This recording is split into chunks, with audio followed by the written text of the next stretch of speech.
Plot দুর্নীতি মামলায় শেখ হাসিনা পুতুল সহ 18 জনের বিরুদ্ধে গ্রেফতারি পরোয়ানা জারি। বিস্তারিত দেখুন অগ্রযাত্রার ডেস্ক রিপোর্টে।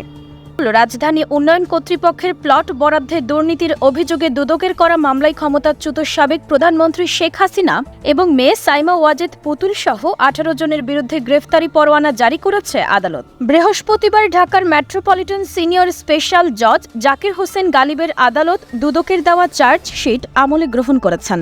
পলাতক থাকায় আদালত তাদের বিরুদ্ধে গ্রেফতারি পরোয়ানা জারি করেছে। পরোয়ানা জারি হওয়া অপর আসামিরা হলেন জাতীয় গৃহায়ন ও গণপূর্ত মন্ত্রণালয়ের প্রশাসনিক কর্মকর্তা মোহাম্মদ সাইফুল ইসলাম সরকার, জ্যেষ্ঠ সহকারী সচিব পূরবী গোলদার, অতিরিক্ত সচিব কাজী ওয়াসি উদ্দিন, সচিব মোহাম্মদ শহীদুল্লাহ খন্দকার, রাজুকের সাবেক চেয়ারম্যানের পিএ মোহাম্মদ আনিসুর রহমান মিয়া, রাজুকের সাবেক সদস্য মোহাম্মদ খুরশিদ আলম কবির আল আসাদ, তন্ময় দাস, মোহাম্মদ নাসির উদ্দিন, মেজর শামসুদ্দিন আহমেদ চৌধুরী, মোহাম্মদ নুরুল ইসলাম, পরিচালক শেখ শাহিনুল ইসলাম, উপপরিচালক মোহাম্মদ হাফিজুর রহমান, হাবিবুর রহমান, মোহাম্মদ সালাউদ্দিন এবং শরীফ আহমেদ শেষের দুজন তদন্তে পাওয়া আসামি। দুদকের আদালতের প্রসিকিউশন বিভাগের সহকারী পরিচালক আমিনুল ইসলাম এই তথ্য নিশ্চিত করেছেন। তিনি বলেছেন, 18 আসামির বিরুদ্ধে চার্জশিট গ্রহণ করেছেন আদালত। তারা পলাতক থাকায় আদালত আসামিদের বিরুদ্ধে গ্রেফতারি পরোয়ানা জারি করেছেন। আগামী 4 মে গ্রেফতার সংক্রান্ত তামিল প্রতিবেদন দাখিলের তারিখ ধার্য করা হয়েছে। গত 12 জানুয়ারি দুদকের সহকারী পরিচালক আফনান জান্নাত কেয়া বাদী হয়ে এই মামলা করেছেন।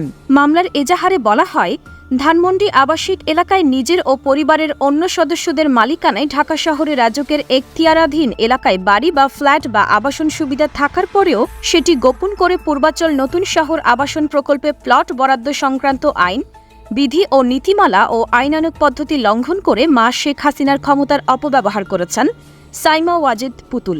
সরকারের সর্বোচ্চ পদাধিকারী ও পাবলিক সার্ভেন্ট হিসেবে বহাল থাকা অবস্থায় তার ওপর অর্পিত ক্ষমতার অপব্যবহার করে অপরাধজনক বিশ্বাসভঙ্গ করে প্রকল্পের বরাদ্দ বিষয়ক দায়িত্ব পাওয়া গণকর্মচারীদের প্রভাবিত করেছেন। ক্ষমতার অপব্যবহার করে আইনসম্মত পারিশ্রমিক না হওয়া সত্ত্বেও, আইন মতে বরাদ্দ পাওয়ার যোগ্য না হওয়া সত্ত্বেও পরস্পর যোগ সাজশে নিজেরা লাভবান হয়ে এবং অন্যকে লাভবান করার উদ্দেশ্যে পূর্বাচল আবাসন প্রকল্পের 27 নং সেক্টরের 203 নং রাস্তার 17 নং প্লট সাইমা ওয়াজেদ পুতুলের নামে বরাদ্দ দিয়েছেন।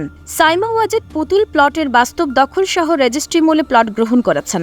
প্রতারণামূলক অবৈধ পারিতোষিক দেওয়া ও নেওয়া এবং অপরাধজনক বিশ্বাসভঙ্গ ও বেআইনি অনুগ্রহ প্রদর্শনের মাধ্যমে আসামিরা পরস্পর যোগ সাজশে দণ্ডবিধি ও দুর্নীতি প্রতিরোধ আইনে দণ্ডযোগ্য অপরাধ করেছেন।